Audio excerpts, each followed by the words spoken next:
नमस्कार बंधू भगिनींनो, आपल्या सगळ्यांचं सहर्ष स्वागत आहे स्वास्तिकम या माझ्या चॅनलवर। मी आज आपल्यासाठी श्री देवी भागवत पुराणातील पुढील कथा घेऊन आलेली आहे, तरी आपण सगळ्यांनी हे श्रवण करावं। ओम नमश्च चंडिकाय, ओम नमश्च चंडिकाय। स्वयंभू द्वारा प्रजोक्ती।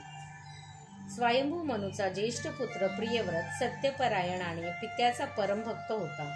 विश्वकाची सुंदर कन्या ब्रह्मश्मती हिच्याशी तिचा विवाह झाला होता।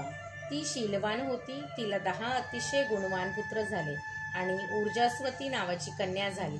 ते 10 पुत्र अग्निद, इंद्मजीव, यज्ञबाहू, महावीर, रुक्मशुक्र, धृतपुष्ट, सवन, मेघातिथी, अग्निहोत्र आणि कवी हे 10ही अग्निरूप मानले जातात। या 10पैकी कवी, सवन आणि महावीर या तिघांनी वैराग्य धारण केले।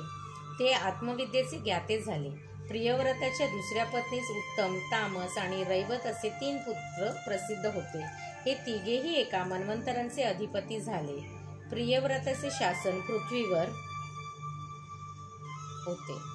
एकदा या राजाने आपल्या योगबलाने सूर्या इतके तेजस्वी रथाने पृथ्वीला 7 प्रदक्षिणा घातल्या आणि सर्व राज्यांचे प्रकाश प्रसरविला। ह्या 7 परिक्रमाचा रेखांचेच पुढे 7 समुद्र तयार झाले। अरुणोदा नदी मंदर पर्वतावर वाहत येत्या। त्या नदीच्या पाण्याने गंधर्व पत्नी आणि जगदंबेच्या सख्या स्नान करत होत्या, त्यामुळे नदीचे पाणी सुगंधित झाले आहे। तिच्यावरून वाहणारा वायूही आसपासच्या प्रदेशाला तो सुगंध पुरवितो।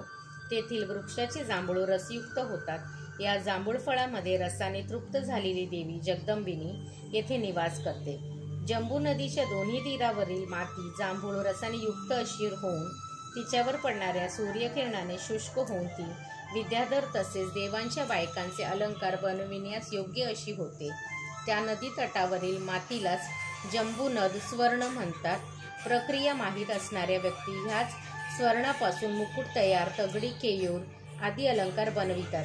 सुपाश्र पर्वतावर कंदंबाचा विशाल वृक्ष आहे। त्या वृक्षाच्या मुळापासून 5 धारा उगम पावन